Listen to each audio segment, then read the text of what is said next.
Good morning. Good morning. It's Good cold in the morning for studio. me.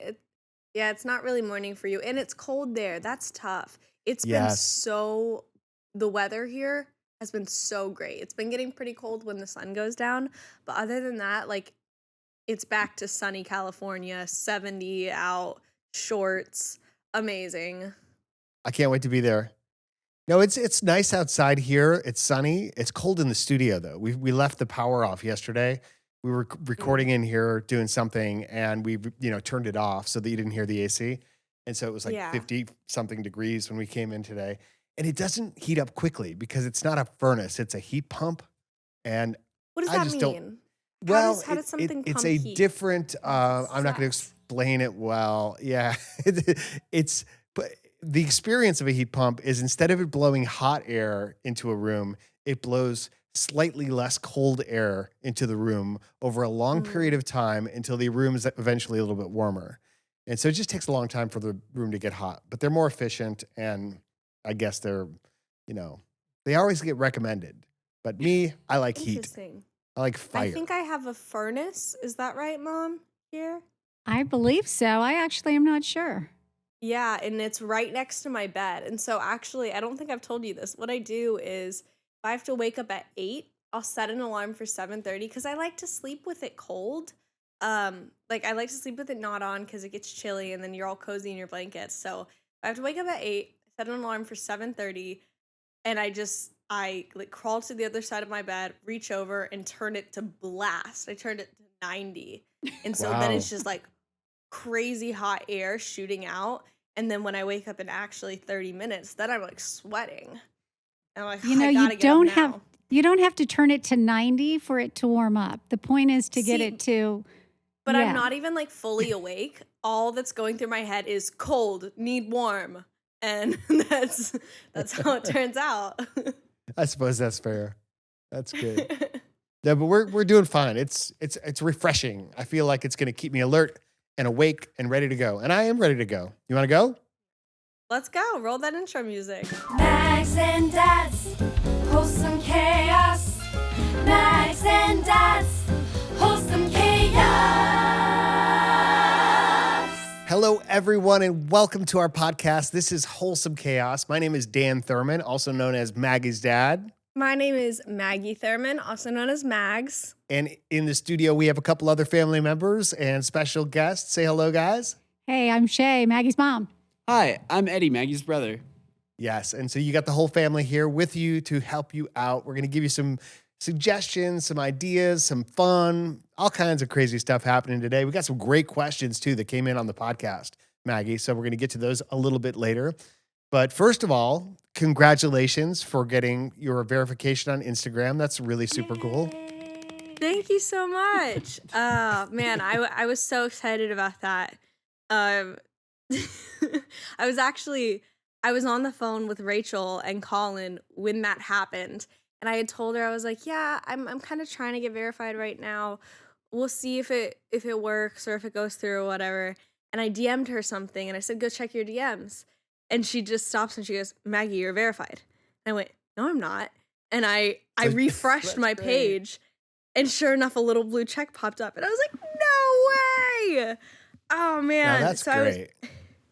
yeah, and literally, I had my friends text me like even before because I was literally going to hang out with like Blythe and my friend Bryce, and I found out, and we were talking about that beforehand, so I was gonna tell him like that night, and like they found out beforehand, and they were just like, "You're verified," so it was so exciting, um, and I appreciate that. I called you and mom, and I told you about that as well, um, Yes. but Thanks for sharing your successes. Now, I think I know why that's important, but go ahead and just recap. Like, why is that a big deal in the influencer world?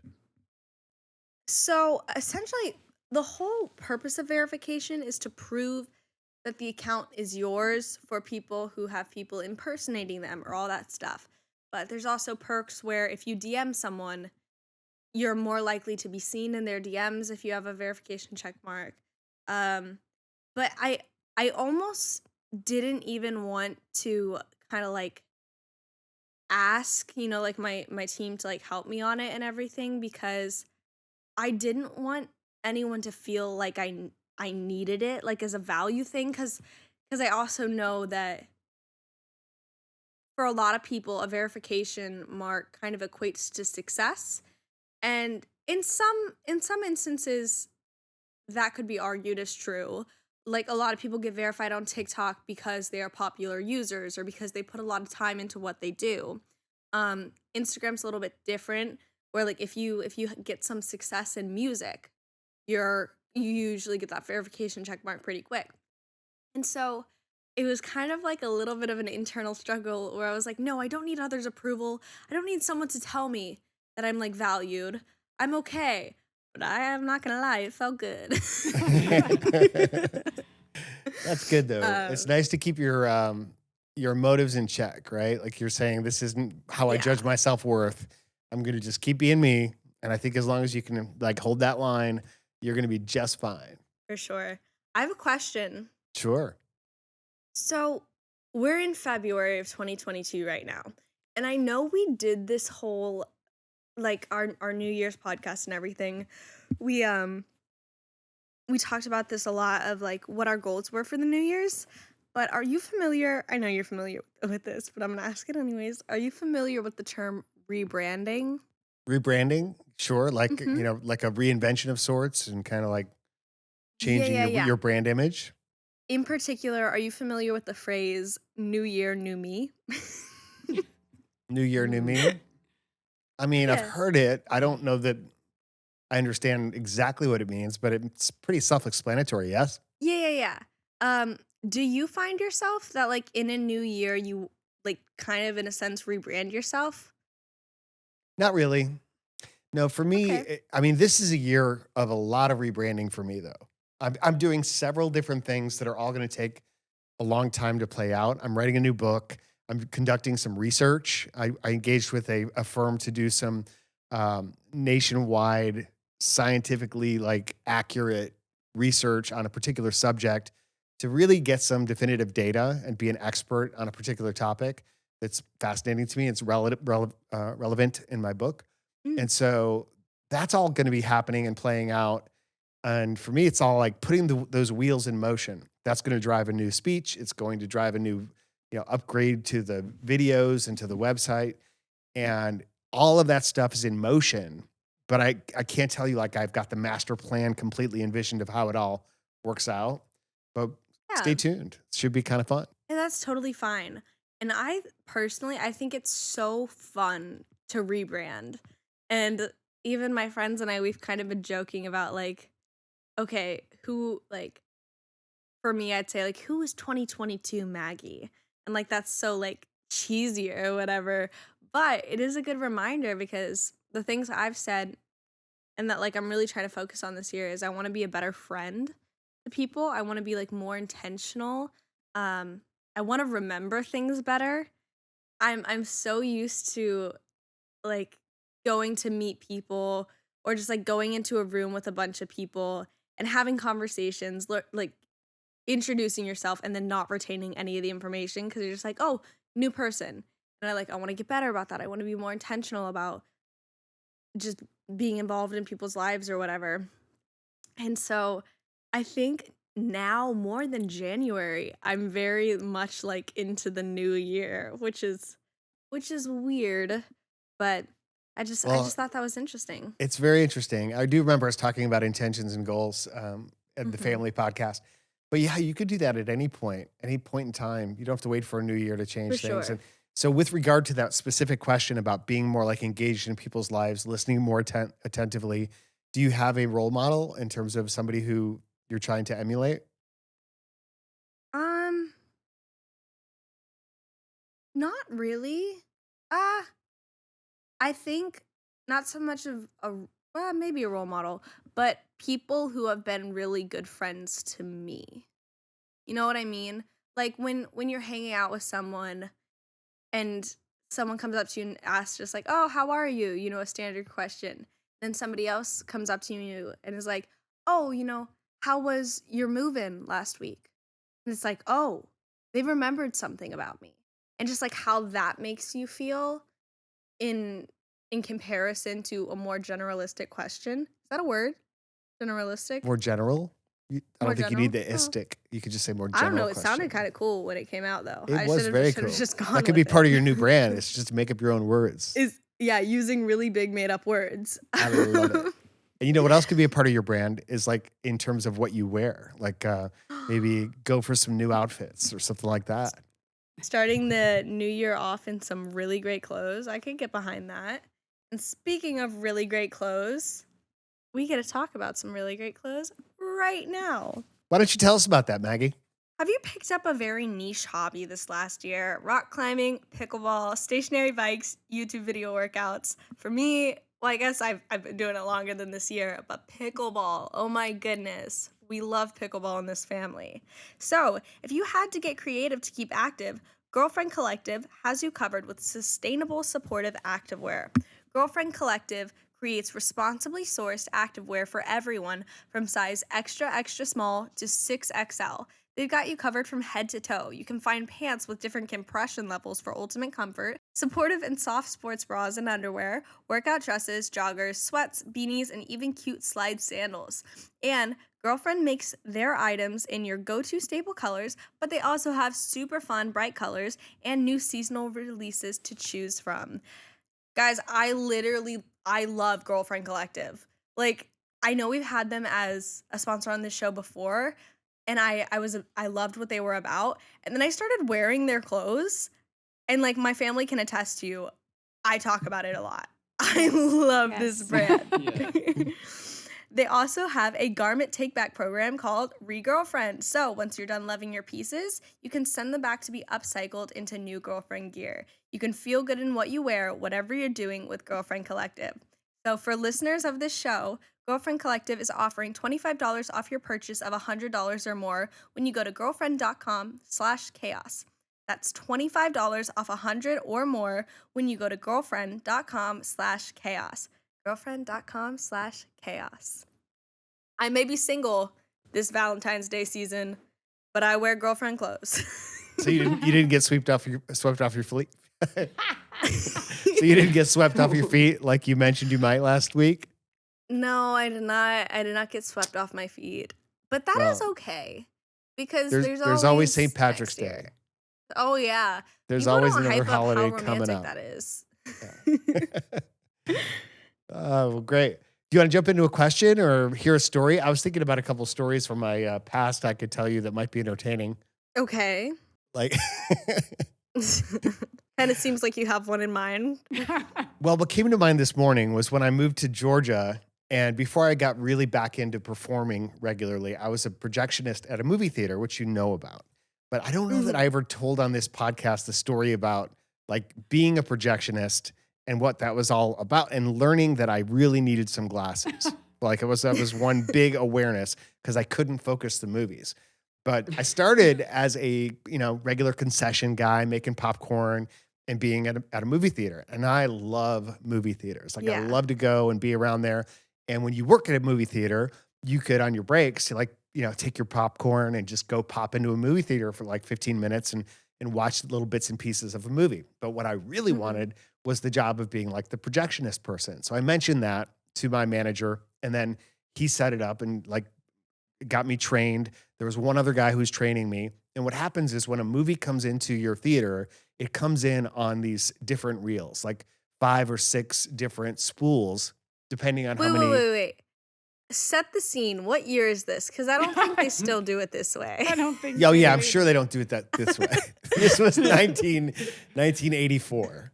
Okay. It's like Endgame, and they send in 45 little Yeah. tapes. No.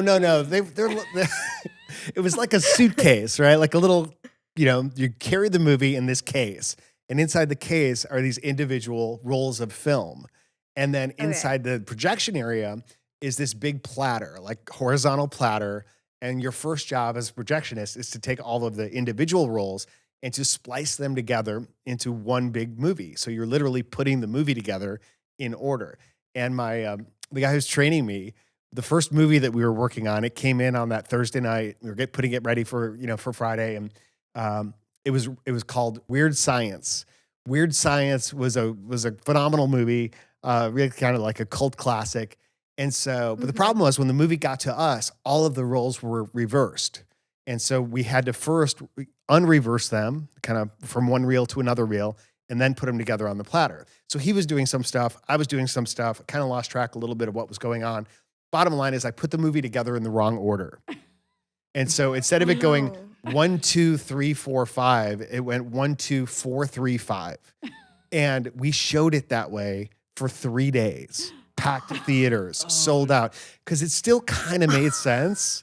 There was like this weird flashback scene in the middle of the movie, and it was called Weird Science, right? So it's like now it's extra weird science.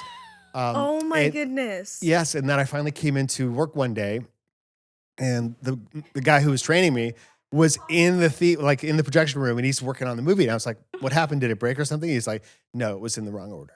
And so I didn't get fired or Okay. anything. Yeah, But that's here's what the happened. crazy thing. Dude, the impact that probably had on so many people's lives where I they think just about they went that. to go see this movie and they're like, "Oh, okay, a movie." And then, a few months from then or a few years from then, they're like, "Let's watch that movie again." And then they think they're just tripping. And they're like they don't understand what's happening. And that's because of you guys. Yeah. What if it made it better? That's possible too. I think that's It's so possible. funny. And hey, Yeah. maybe what are the odds that this podcast maybe reaches one of those people? It could Yeah. be. They're going, that's why all these years. Yeah. That'd be In so all these funny. years from now, they finally get some closure. That's also why I was so into Back to the Future. That was one of the. Yeah. This was the year that Back to the Future came out, and that was my first year as a projectionist. Really, my only year as a projectionist. I didn't stay in that role very long. wasn't Because I your learned gifting. I needed glasses, and then I would actually try to focus the movie as best I could in the theater, and then I would leave the box, go down the stairs, and then walk into the theater and go up to the screen to see if it was in focus. It was a very poor Oh my system for trying to goodness. focus a Oh my movie. gosh. Kind of how you do the podcast, Maggie, right? Yeah, no, literally. I was like, By that yourself. sounds vaguely familiar. But what it Oh, did, man. when I did get glasses, though, I mean, I was amazed how the world looks with you in focus. Yeah. Isn't that amazing? I remember that. I remember that because I also remember you saying that when I got glasses. You're like, go outside and look at the trees, look at the sky. Yeah, the details But on all the also- leaves. Yeah, Incredible. when I first got glasses, I didn't need glasses super bad. I used to really want glasses, and you guys totally knew that. And so they were like very, very minimal things just because the board was a little blurry. I could still see things.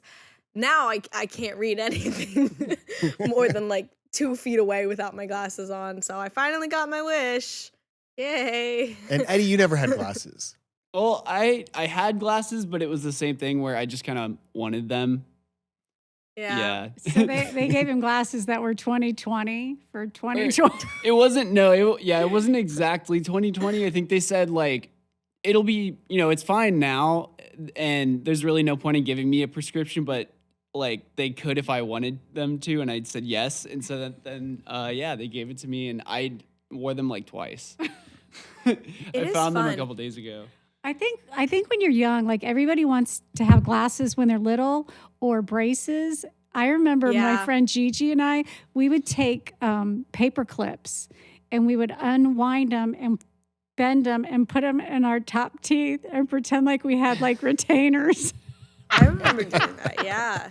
I remember looking up like videos on how to make fake braces. And then, oh man, when I actually had them, I did not want those suckers. But I was actually thinking the other day about getting a new pair of glasses because I've had the same glasses for years. They're so scratched up and dirty, but also I get so many compliments on them. And they were really cheap too, which is funny. Well, that you I get so can- many compliments on them. You can use the same frames and they can put new lenses in them. Yeah, but it might be kind of fun, new year, new me. Get some new New brand. glasses. Rebranded Maggie glasses. Rebranding Why not? 2022. We'll see. So how about a quick question, Mags? This is from someone who's in your line of work or wants to be. I'm a freshman in college. And her name is Ellie. I'm sorry. I think it may be Ellie or it may be Eli. in which case I'm not sure. Eli. Eli. That's Eli. definitely Eli. Yeah. Okay, this is from Eli. I'm a freshman in college. I create videos and do social media content, and I'm starting to become more serious about it from someone who has built an audience in the social media realm. Do you have any tips on starting out? Also, I'm considering starting a podcast with a photographer, fellow student friend of mine. Any advice? Thanks. I really love the podcast. Eli. I'll let you take that one, Maggie. Start posting. Like genuinely, especially with how certain apps work. I feel like TikTok is the easiest to kind of build up and like get recognition for content without having a huge following. And that's like where so many people create a following because it does work that way. But yeah, genuinely find what you are passionate about. Sounds like you already have videos you like making. Just start putting them out there for people to see. And then what was the second half of the question? The Podcasting. podcast? Oh yeah. Okay. Complete honesty, dude, podcasts are hard. Yeah. Podcasts are difficult. I have so many friends with podcasts who it's such a struggle because there's so many podcasts out right now. And so like creating an audience to listen and all that stuff, it's definitely a little more Challenging. challenging. Yeah. It's more work and usually a little bit of a slower reward. So, Yes. not saying don't go for it, just be aware of that. Set your expectations accordingly. Yeah, and don't let the numbers discourage your outlook and your motivation going towards it. Literally watch Eli be like the next Joe Rogan. And I'm like, don't beat yourself up. It's possible. You could totally do it. It's possible. Anything's possible. Yeah, and with regard to posting and videos and putting those out there, really look at the time as finding your voice, finding what clicks. Experiment a lot, I'd say, with different formats and different ideas. And when you find something that really works, hone it in. You're just working on practice and skills and developing all the content right now. And send us some links because we'd love to check it out too. That'd be cool. Yeah, I saw a TikTok that was this lady talking about how like deleting your videos that aren't successful is detrimental to everyone because if everyone deletes the videos that don't hit 1 million views or don't do incredible, then anytime someone looks at your page, they're going to think that's the standard when that's not realistic. You're going to have videos that do well and you're going to have videos that don't, and that's life. And I thought that was like a really interesting outlook because I had always thought of it as kind of like, oh yeah, I don't want people to see that like this video didn't do as well or whatever. And it's like, no, let them see, let them be encouraged by it. You know what I mean? Yeah, I've been experiencing that myself on TikTok recently with videos just not doing as well as they used to, and just like, Yeah. well, whatever, like keep going. But that sounds great. One of the other ways you can experiment with like what's going on in your life and reinventing the new you is mixing it up in the kitchen, mixing it up with your food and what you're eating, which brings us to an incredible, great friend of ours, awesome sponsor, HelloFresh, which is America's #1 meal kit. HelloFresh delivers pre-portioned ingredients to your door, including farm fresh produce. Not all produce is created equal. Farm fresh produce is the best. That arrives within a week, so you get convenience without skimping on quality. Skip the trip to the grocery store, saving you the long wait in lines and ensuring you don't waste money on excess food. HelloFresh offers flexibility you need to easily customize your online order in the app, easily change your delivery day, food preferences, and plan size, or skip a week whenever you need to. You know, that's been really useful for us as we travel a lot and we have to like skip some Yeah. time or you just, have extra food. It's so easy to do it in the app. And, you can get into some routines where you're eating the same types of food over and over again. That's one of the things I love about HelloFresh is it really lets you to mix it up and try some meals that you may not have had before. And so, ladies and gentlemen, give this a try just like we did, and I'm sure you're going to love it just like we do.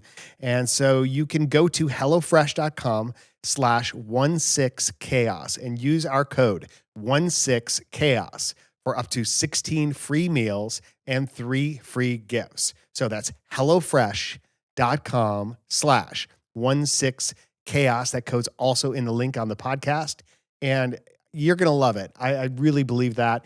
This is very incredible food that's delivered fresh to your door. It will help you learn about how to cook, how to feed yourself, how to take care of yourself. America's #1 meal kit, HelloFresh.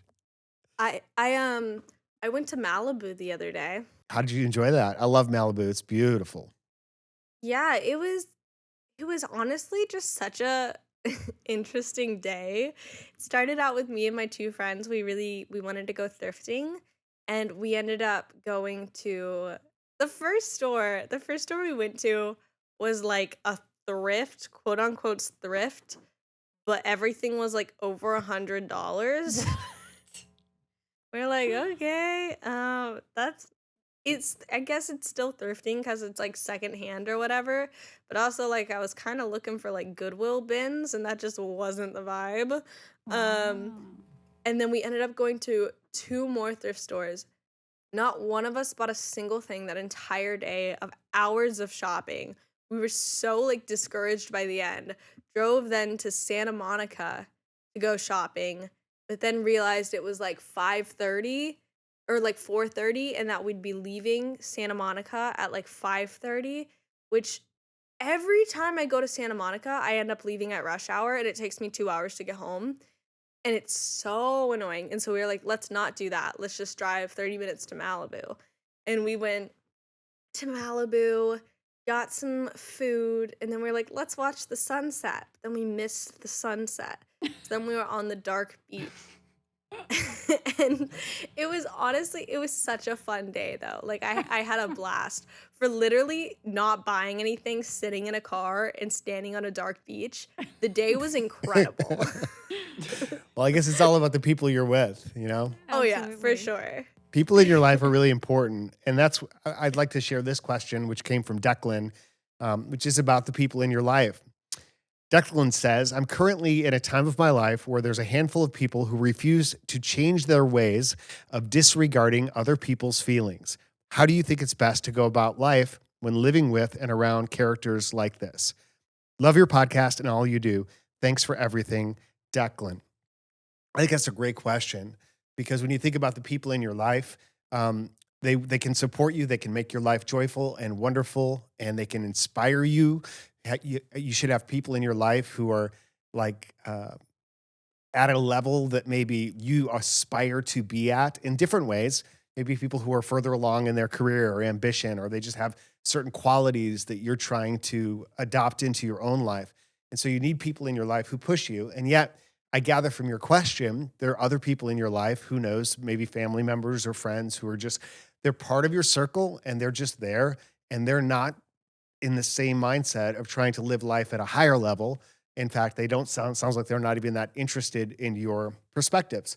And so what I was thinking about relative to that is how you can't change that. Like you really can't help somebody else decide to become a better person or decide to suddenly care about your thoughts and feelings.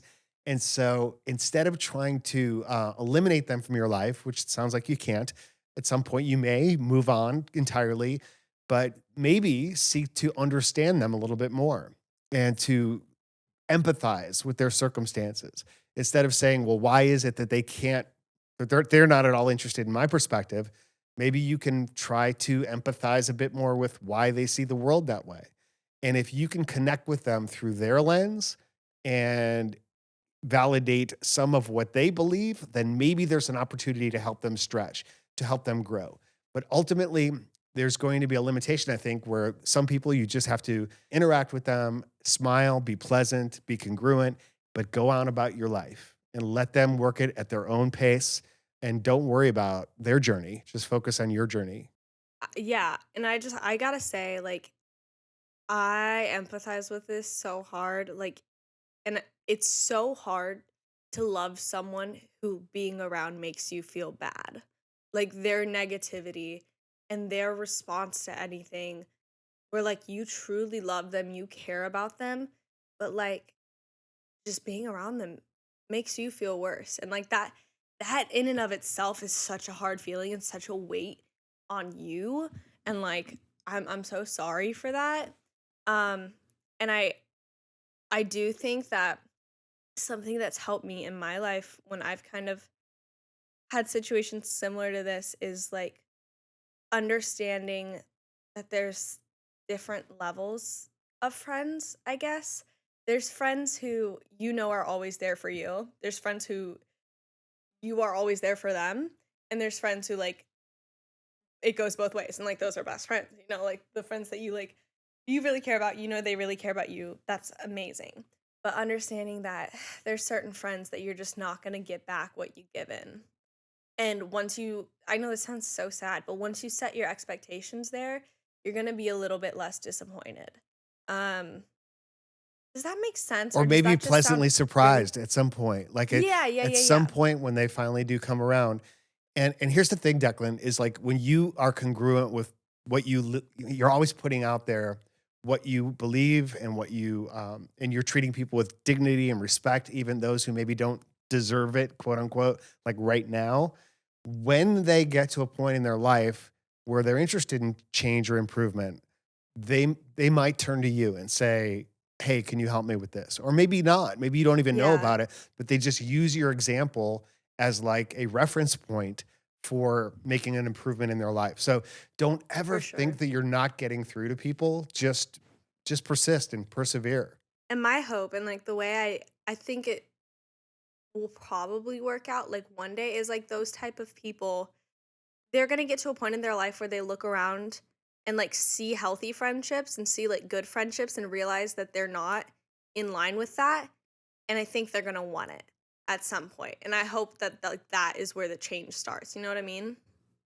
I know what you mean. I think mom's got something to add too. Yeah, I know it's been a few years back, but on Facebook, when there was just somebody was going off on a tangent, and misery loves company.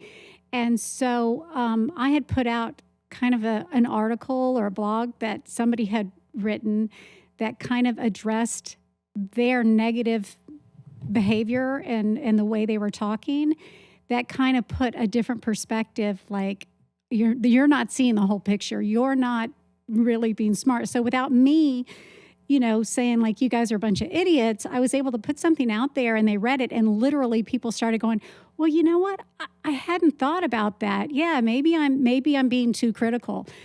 So sometimes people don't even realize that they're stuck in negative behavior, or they're on the bandwagon that's heading downhill. And Yeah. so offering even something as simple as a cartoon that might give them perspective, but an article might be an easy way to suggest to them that their behavior is kind of bad. People are funny. People are crazy. And, when you think about your life, and we had a quote last week on the podcast about how comparison is the thief of Thief all of joy. joy. Yeah. Right. And so, and that works both ways. But you can also say, when you compare yourself to someone else and you say, well, I don't do what they do, and they do these negative things, so I'm in a sense better than them. That's almost as dangerous as That's so comparing good. yourself to somebody who's further along than you, right? It works both Yeah. ways. I've had people in my life who I've really admired and envied, and that's a tricky thing too, is when you think Yeah. about their path to excellence and joy and success and happiness, and you're like, oh, that came way too easy for them, compared to the way I got it or whatever. And one thing I've noticed in my life is that you never get the whole story, because I've noticed many times people who I've had that thought about, and I've like been, convicted of in my own mind of like, I was envious there. Then time plays out and I'm just trugging along, going through my life and working on my stuff and making progress here and there. Their life plays out, and then suddenly something's revealed where, it wasn't what I thought it was, and it didn't turn out the way they wanted it to. And so it keeps you humble, and it keeps you focused on the reality that you can only work on you. That's it. Yeah. You want to know? Um, Oh my gosh. Wait. Something I'm working on in 2022 is I was going to say I want better style. I don't even know if it's that. I want to be more confident in my style. Did you see the post I posted on TikTok? I think it was the last one about checking the gas. Yes. Yes, that was good. Dude, I got obliterated in the comments for my outfit. And I was like, what the heck? I actually thought it was kind of cute. And so in 2022, I want to be like more confident in my style. I don't even care about getting it better necessarily. I just want to be more content in it. But I thought that was so funny. I was with my friends and they just started like reading the comments and we were all laughing. We're like, why are people so mean? When you make videos, as much as we make videos, you need a lot of clothes. You need a lot of clothes. It's true. And then you take your shirts and then you cut them. And there was a TikTok you did a couple weeks ago where I happened to notice, like, you didn't cut it so even. I don't know. It might have been okay. Are you talking about the yellow shirt? You're talking Yeah, about the yellow polo? shirt. Yeah. Here's the thing. That top, I think I got to go underneath something. And so I like chopped it because it was so long. I didn't want it showing underneath it. And then I took it to LA. And I was like, you know what? I never wear this. Why not? And people weren't mean about it. You're the first one to give me hate for it. So That's not hate. It's just like, be careful I know, with your scissors. I'm kidding. But I think I did finally figure out the key to this whole you need so many clothes thing is not actually buying new clothes, but just taking other people's clothes for a period of Yeah, time. like your I dad's swear. T-shirt. Did you see that? Somebody was saying on one of your TikToks recently, he's like, "Oh, the cool T-shirt," and I was like, "Yeah, that's her dad's." Did you know she has that shirt of yours? She has a lot of my clothes. Every time I'm at Blythe's, I literally just start going through her closet and put something on and then wear it for that day and get it back to her. This isn't mine. Isn't this so cute though? I met someone last night who this was theirs. That's so cute. And you know very what? cute. I read Mindy Kaling's book, Is Everybody Hanging Out Without Me? And I was like, oh my gosh, she and Maggie would be like best buddies because one of her rules is if you're my friend, all of your clothes are also my clothes. And I'm like, Yeah, and like vice that's versa. Maggie's philosophy. You guys need to meet. And to be fair, I didn't just take it. They told me I could wear it for a bit and I'm going to get it back to them in like a week or two. You have like a library card for clothes that you like, you check out your friends' clothes. No, I'm so good at getting Blythe's clothes back to her, probably because I see her practically like every day. But I always tell her, like, my return rate is so fast. It's so good. Well, that's good because that makes her more likely to lend you clothes in the future. Exactly. So Yeah. that's good. Eddie, I think we're going to get a whole new style for you. Like, we'll take you shopping and figure out your new In look. LA? Wait, In LA. let's- Ooh, that'd be fun. Let's could be style so Eddie fun. in LA. Okay. Oh my gosh, that'd be so much fun. What else do you I'm want so to do in excited LA? for you guys to be here. I Yeah. wanted to. I've been pretty motivated recently to kind of like redecorate to an extent, but also just like to move things around a little bit. And I told you guys I got a rug that's coming in. Actually, the rug mat has come in and is currently laying on my floor. I like swept and mopped and then just laid the rug mat down because I thought the rug would come in that same day. It did not. So right now, I do just have a big rug mat. But like when you guys get here, that'll be in. And also, I ordered some peel off tiles for my bathroom. That I'm gonna put in there to kind of like elevate it a little bit and make it look all nice. And so I'm really excited, especially since Eddie hasn't seen this place. I want it to be all nice. And Yes. 4 people in a studio apartment is gonna be fun. And if there's any projects, handy things you need done while we're there, your mother's happy yeah. to take care of it. Like she'll be all over it. Oh, I know. But also, She's the handy Dad, woman in our house. Yes. I've told so many people this. Y'all, my car is not doing the best. But every time I get in it, I just like pray over it. And I told my friends, I was like, how long is this sustainable? Like, I don't know. But when you guys get here, I'm gonna need you guys to come to the shop with me because they bamboozled me last time. So I don't like taking my car in because I look like I don't know what I'm talking about. And I also, in fact, don't know what I'm talking about. Mhm. So it's not a good combo. Yeah, I get it. Well, it is hard, and we'll rent a car so you don't have to worry about yours breaking down. How's No, that? you're not renting a car. Okay. Well, then how are we going to take your car in if we're renting a car? I don't get it. They'll give me a loaner. Actually, they won't because I'm not 21. They'll give you guys a loaner. Okay. Yeah. Definitely. Sounds good. One more Amazing. question, Maggie? Do we have time? Yeah, we have time. This is from Anna.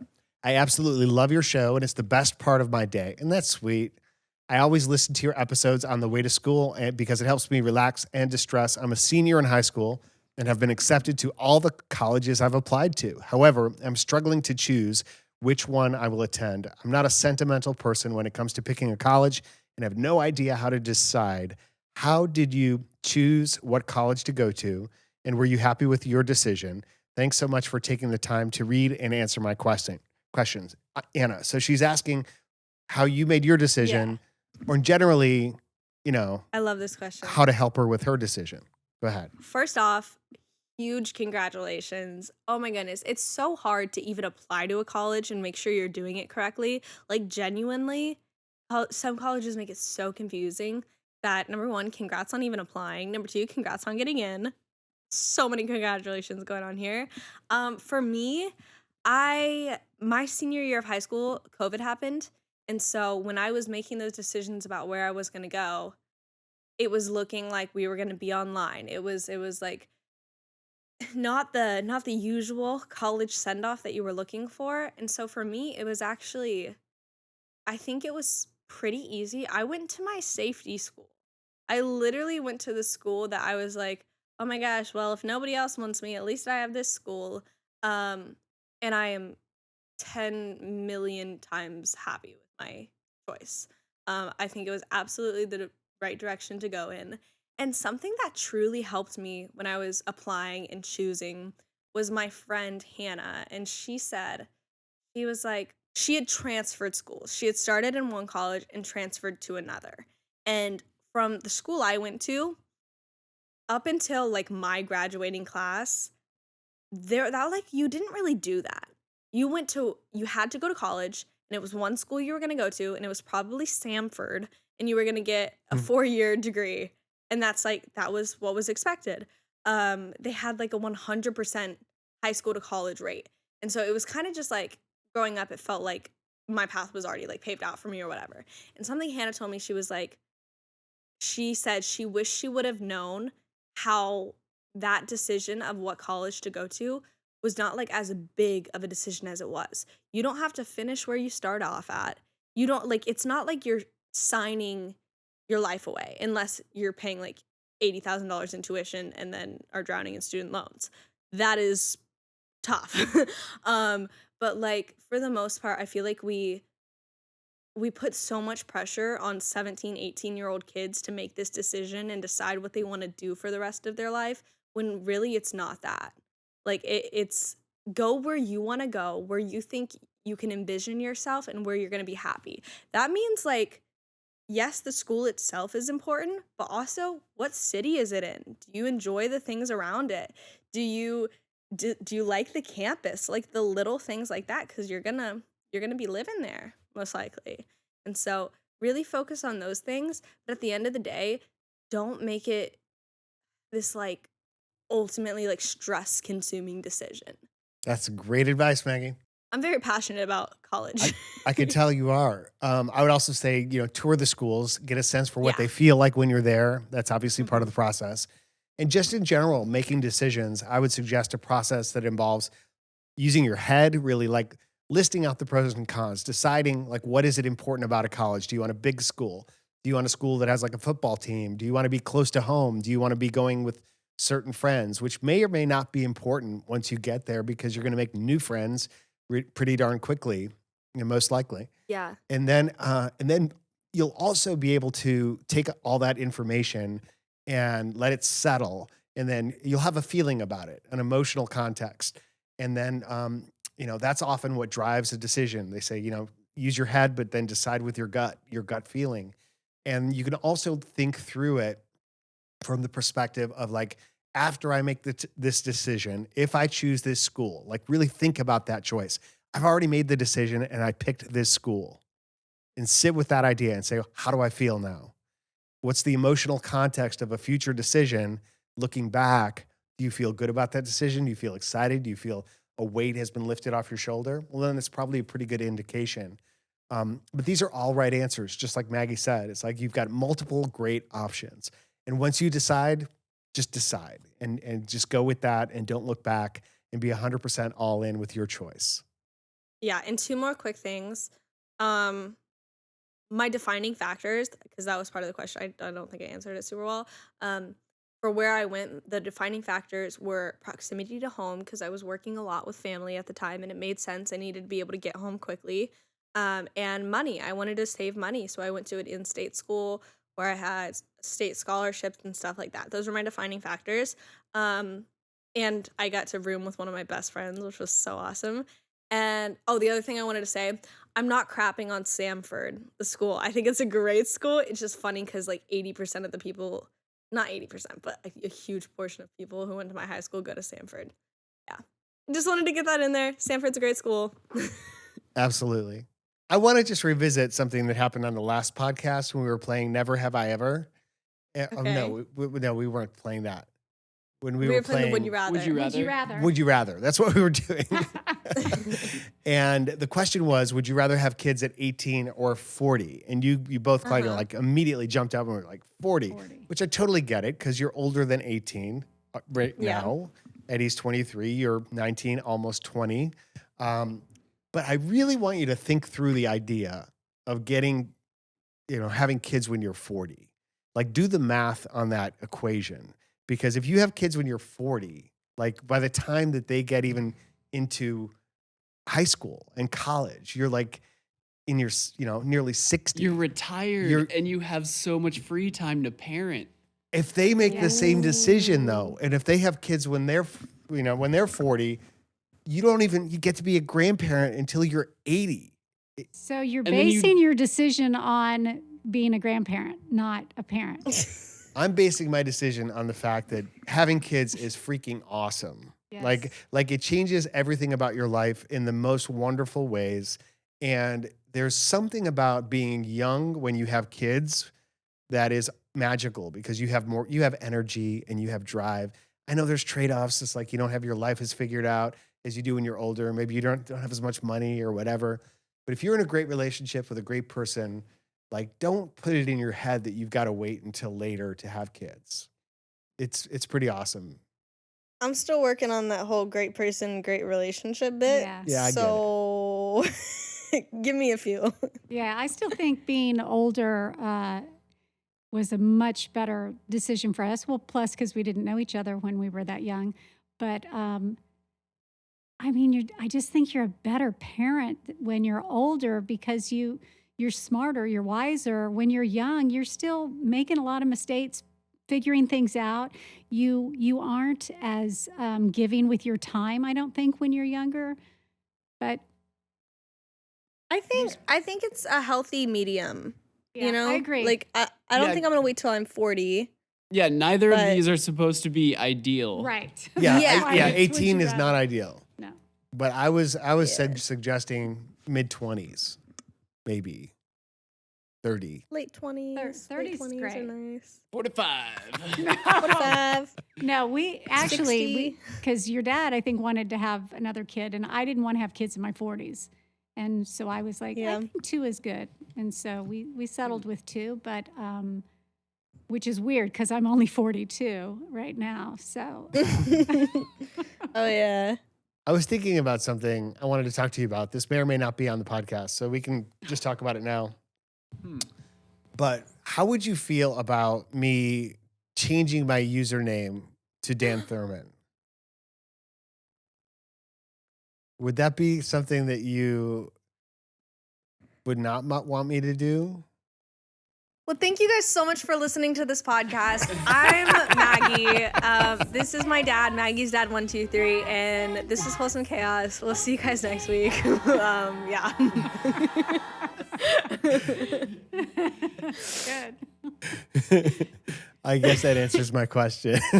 No, you can change it. You can totally.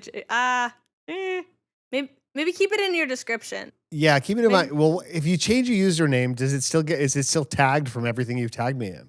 I don't know. That would be something important to find out. And the only reason I'm suggesting it or thinking about it is because you hate me. No, I love you so much. Everything about, all He's of TikTok. changing it to Maggie or to Eddie's dad. Eddie's dad. 1, 2, 3. It's Eddie's turn. 1, 2, 3. Yeah. No, Really ride my fame.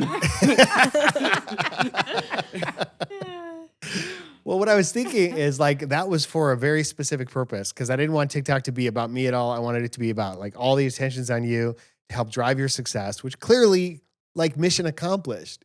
You've got over 5 million followers. You just got verified on Instagram. You're living your dream and it's awesome. And I do feel that tug that, you know, as a father to say Maggie's dad 1, 2, 3, there is the whole like, what about anything, you know? And Yeah, I, no, and I've always felt that too. it's, I hate it when like people say that in public. You know what I mean? Because mhm. like we know it's a joke, but when other people say it, it's like, it was just because I was the one who was on TikTok. Right. Mhm. Right. Precisely. It was just because you were the one that was on TikTok. And I would Yeah. support Eddie 100% in anything he's going after as we do. But so anyway, I'm not saying I'm going to do it yet. I'm just saying, how would you feel about that if I did? Um, it'd be fine. Yeah, it'd be sad because it's the end of an era. You know what I mean? That's the part of me that is reluctant to do it too. It's like it's nostalgic. It's Yeah. so unique. And so I may not. I may It's think okay. on it. It's okay if I you may do. sleep on it another 5 years or so. Okay. And then Yeah. I'd say just like put it in your bio, like Maggie said one, formerly known as Maggie said 1, 2, 3, or something like that. Could be cute, fun. Rebranding. Who is DanThurmon in 2022? Who is Dan Thurman? Anyways, in all seriousness, thank you guys so much for listening to our podcast. You can follow us on our other socials. My dad is DanThurmon on everything except for currently. TikTok, he is Maggie's dad 1, 2, 3. I am Maggie Thurman on everything. My brother is the_Eddie_Thurman on Instagram, and he is Eddie_Thurman on Twitch. My mom, you have to watch the podcast to keep up with her because she doesn't really do a ton of social media otherwise. And you can go to our website, wholesomechaos.com, to ask us questions. Subscribe, guys. Tell your friends. Help us grow the family. And anything you want to add, Dad? I think you covered it, Maggie. So, I'm sorry. I took a lot of what you usually say. That's awesome. I love watching you work. I just love hearing your voice, and you get better every week. So Thank great you. job. I love you so much, and we'll you talk too. again soon. And we love you, everyone. Thanks for listening. Take care. See you next week. Bye. Mags and Dads, wholesome chaos. Mags and Dads, wholesome chaos. We did it again. Episode 33 in the can. Woohoo! Let's go get lunch. Go get breakfast. I had a question though. Maggie, that cord that you were playing with your feet, wasn't that your mic cord? There's no cord with my feet. There was a cord that was hanging down on the sofa that you were holding it with your toes. Was that the mic cord? That sounds like something a psychopath would do.